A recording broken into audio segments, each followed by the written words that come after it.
마가복음 14장 3절에서 11절 말씀까지 보겠습니다. 14장 3절입니다. 예수께서 베다니 나병 환자 시몬의 집에서 식사하실 때에 한 여자가 매우 값진 향유 곧 순전한 나드 한 옥합을 가지고 와서 그 옥합을 깨뜨려 예수의 머리에 부으니 어떤 사람들이 화를 내어 서로 말하되 어찌하여 이 향유를 허비하는가? 이 향유를 300데나리온 이상에 팔아 가난한 자들에게 줄 수 있었겠도다 하며 그 여자를 책망하는지라. 예수께서 이르시되 가만두어라. 너희가 어찌하여 그를 괴롭게 하느냐? 그가 내게 좋은 일을 하였느니라. 가난한 자들은 항상 너희와 함께 있으니 아무 때라도 원하는 대로 도울 수 있거니와 나는 너희와 항상 함께 있지 아니하리라. 그는 힘을 다하여 내 몸에 향유를 부어 내 장례를 미리 준비하였느니라. 내가 진실로 너희에게 이르노니 온 천하에 어디서든지 복음이 전파되는 곳에는 이 여자가 행한 일도 말하여 그를 기억하리라 하시니라. 12 중에 하나인 가룟 유다가 예수를 넘겨주려고 대제사장들에게 가매 그들이 듣고 기뻐하여 돈을 주기로 약속하니 유다가 예수를 어떻게 넘겨줄까 하고 그 기회를 찾더라. 아멘. 11절 말씀까지 봤습니다. 우리가 마가복음 14장을 시작하면서 많은 종교 지도자들이 예수를 잡아 죽이려고 하는 그런 모의를 하는 장면을 우리가 볼 수 있습니다. 또 이 예수의 머리에 향유를 부었던 이 여인의 행동으로 인해서 많은 사람들이 또 화를 내고 있는 내용이 또 4절에 기록이 되어 있고요. 또 10절부터 보면은 가룟 유다가 예수를 넘겨주기 위해서 또 작당을 하고 있는 그런 상황들을 봅니다. 예수님께서 예루살렘을 향하면서 자신이 고난을 받고 죽임을 당하고 3일 만에 다시 살아날 것에 대한 이야기를 계속했죠. 그런 얘기 속에도 제자들은 계속해서 저기들이 서로 잘났다라고 싸우고 높은 자리에 앉기 위해서 다툼을 벌이고 있었고, 이렇게 종교 지도자들은 여전히 자신들이 이 종교와 신앙과 성전을 이용해서 가지고 있었던 권리를 계속 지키기 위해서 예수를 죽이려고 하고 있고, 또 예수의 제자는 또 그를 팔아넘겨서 또 돈을 받으려고 이렇게 하고 있는 이런 상황들.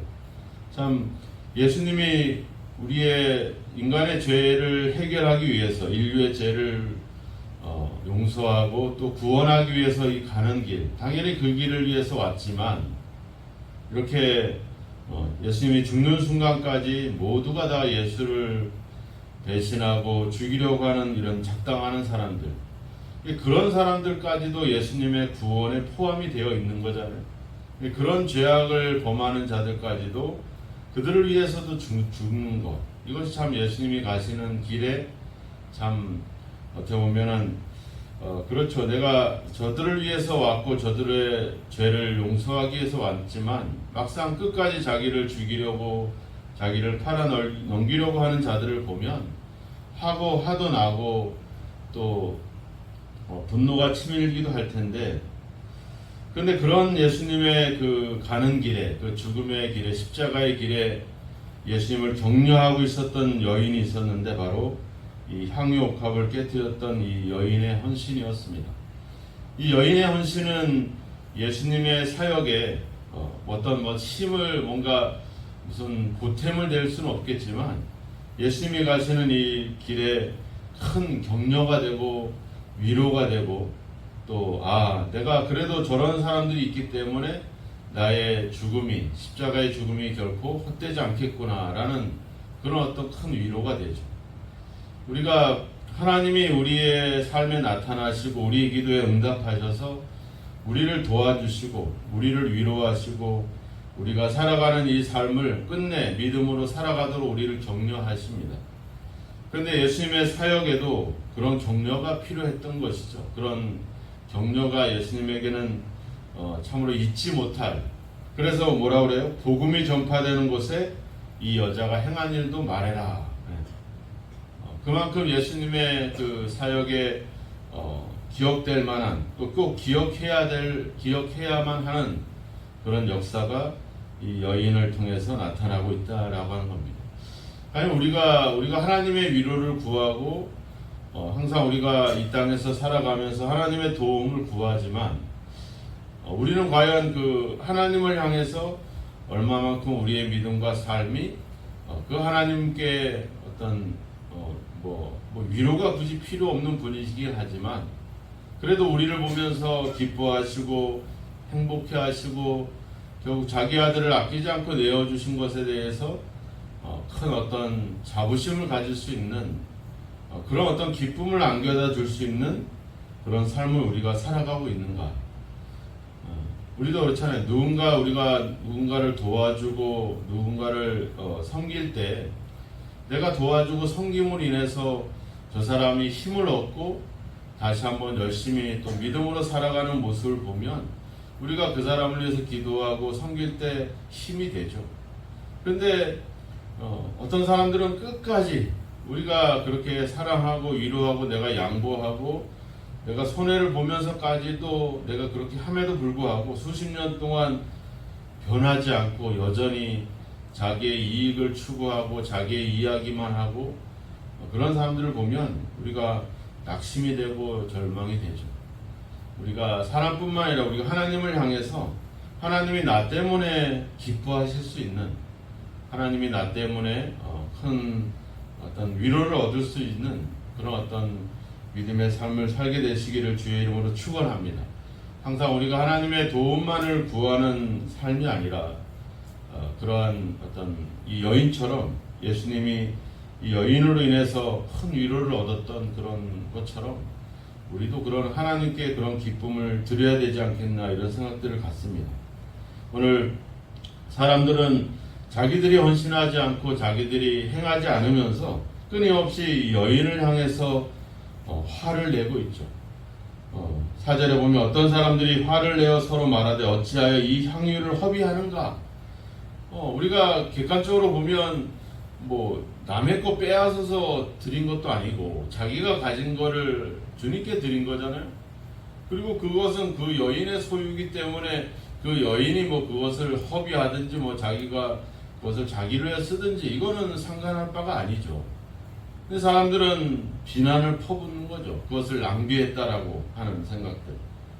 우리가 예수님이 와서 병자를 고치고 이제는 인류를 위해서 자신이 십자가의 죽음으로 가는 그 길, 예수님의 사역이 자기들의 삶에 자기들의 인생에 엄청난 무슨 손해를 입히거나 또 사람들을 죄악으로 몰아가거나 그런 일을 한 적이 없잖아요. 병자를 고치고 또 소외된 자들에게 어떤 큰 위로를 해주고 하나님의 약속의 말씀으로 그들에게 소망을 주시고 또 그들의 죄를 용서하시겠다라고 하는데 어떻게 보면 객관적으로 보면 우리가 손해볼 일이나 또 우리가 그 예수님 때문에 비난을 받거나 이럴 일이 없죠. 오히려 참 좋은 일을 하는 분이었죠. 그럼에도 불구하고 끊임없이 사람들은 비난을 퍼붓고 죽이려고 하죠. 오늘날 우리도 그렇죠. 우리가 그냥 정직하게 살고 성실하게 살면 되는데 그런 삶을 비난을 하는 겁니다. 그러니까 어떻게 보면 세상은 그냥 끊임없이 비난을 하는 거예요. 우리가 대통령이나 정치인들이 일을 하면 잘해도 욕을 하고 못해도 욕을 하고 세상은 항상 그런 방향으로 가고 있지 않나 생각이 듭니다. 근데 우리가 교회도 그렇죠. 교회도 어떻게 보면 우리가 한 몸이 돼서 이 어려운 믿음의 길을 걸어가면서 서로 위로하고 격려를 해야 되는 공동체가 끊임없이 비난과 그런 조롱들을 퍼붓죠. 끊임없이 뒷담화를 하면서 우리가 많은 어떤 그런 이야기들을 합니다. 오늘 여인은 향유를 주님께 드렸습니다. 드렸는데 오늘 3절 끝에 보면 옥합을 깨트렸다 이렇게 나와요. 옥합을 깨트렸다라고 하는 것은 뭐예요? 그가 가지고 있는 그 모든 것들을 다 써버렸다 이런 뜻이죠. 그냥 향유를 부었다라고 표현을 쓰지 않고 깨트렸다 이런 표현을 쓰는 것은 남김없이 다 썼다 이런 의미를 갖고 있는 거죠. 그리고 이 여인은 이 매우 값진 향유라고 표현하고 있어요. 그러니까 아주 어떻게 보면 너무 이 다른 사람들의 눈으로 봤을 때 너무 사치스럽고 너무 극적으로 그리고 또 엄청나게 이 향유들을 다 써버렸다라고 하는 겁니다. 누구를 위해서? 예수님을 위해서.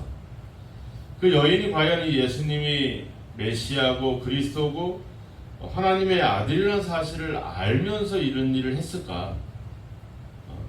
중요한 것은 이 여인이 예수님이 어떤 분이라는 것을 아느냐 모르느냐 이것이 중요한 것이 아니라 이 지금 예수님이 하시는 이 십자가의 죽음의 이 사역을 이 여인의 행동이 그 예수님을 격려했다라고 하는 사실입니다. 8절에 나와 있죠. 그는 힘을 다하여 내 몸에 향유를 부어 내 장례를 미리 준비하였느니라. 아무도 예수님이 이 십자가의 길을 걸어갈 때 같이 동조하고 격려하고 힘을 보태주지 않았고 서로 높은 자리에 앉으려고 싸우고 있을 때 오직 여인만이 이 예수님의 가시는 이 길을 격려하고 위로하고 준비했다라고 하는 사실입니다. 이것이 중요하죠.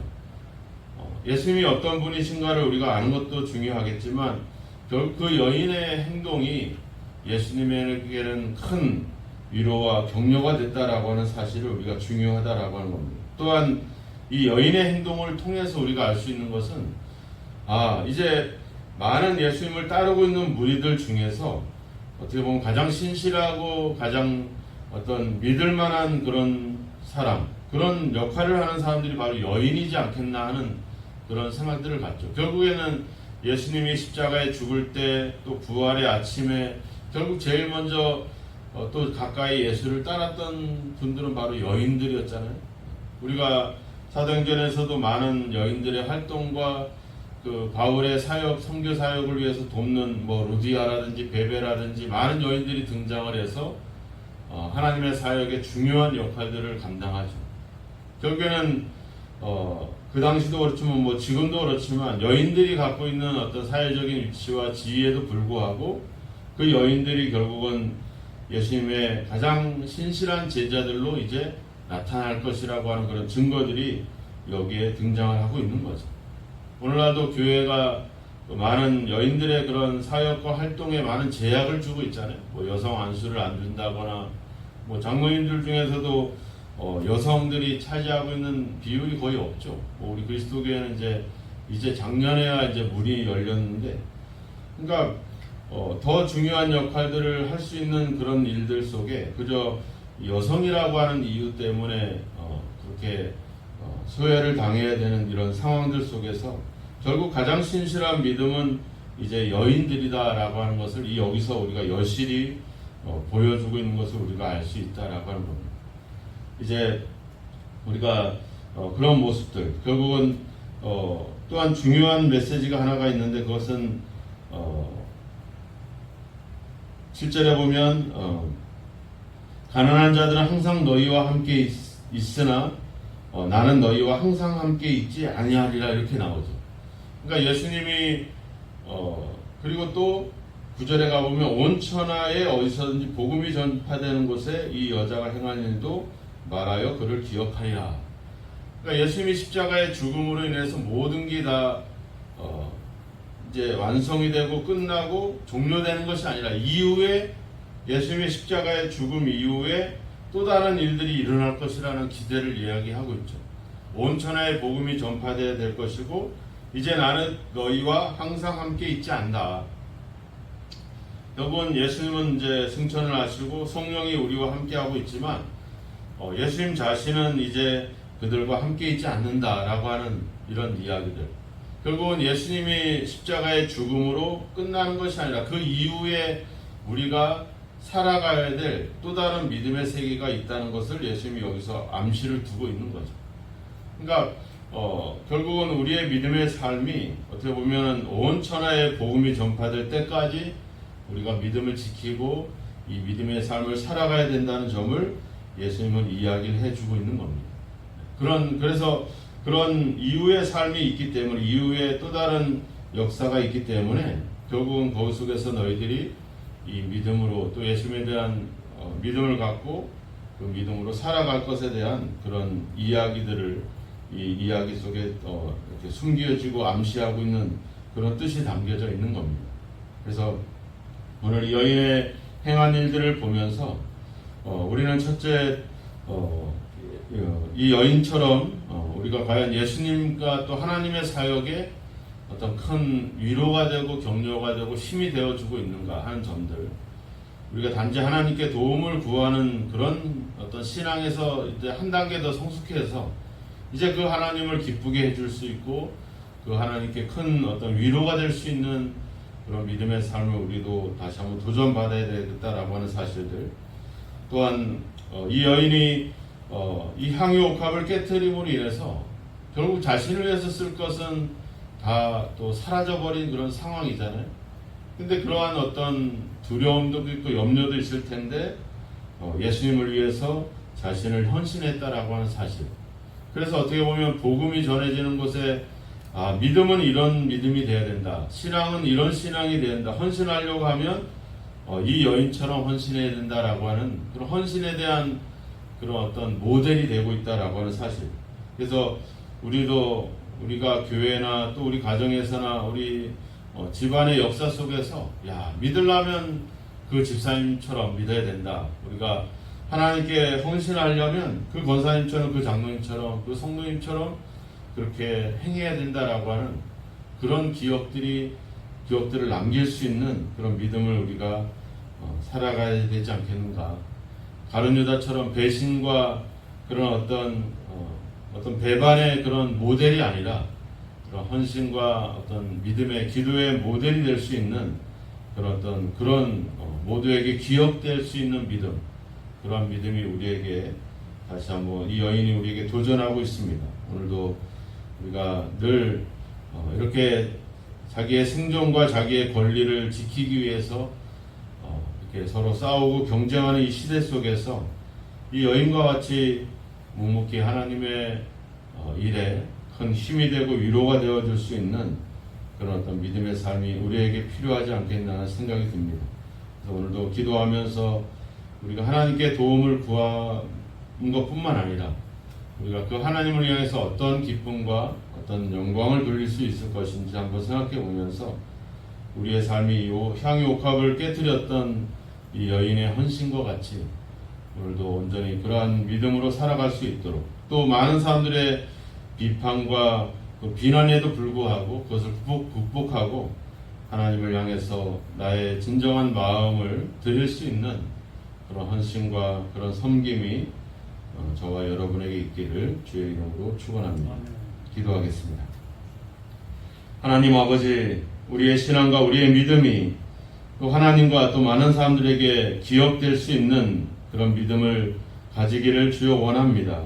하나님 아버지, 주여 모두가 자기의 이익과 자기의 생존을 위해서 아버지 싸움을 또 경쟁하는 그 상황 속에서 오늘도 하나님을 위해서 우리가 무엇을 해야 될지, 또 하나님의 영광을 위해서 우리가 어떤 헌신과 섬김의 삶을 살아가야 될지 고민하며 오늘도 그 하나님을 기쁘시게 할 수 있는 삶을 살아가는 저희들이 되게 하여 주시옵소서.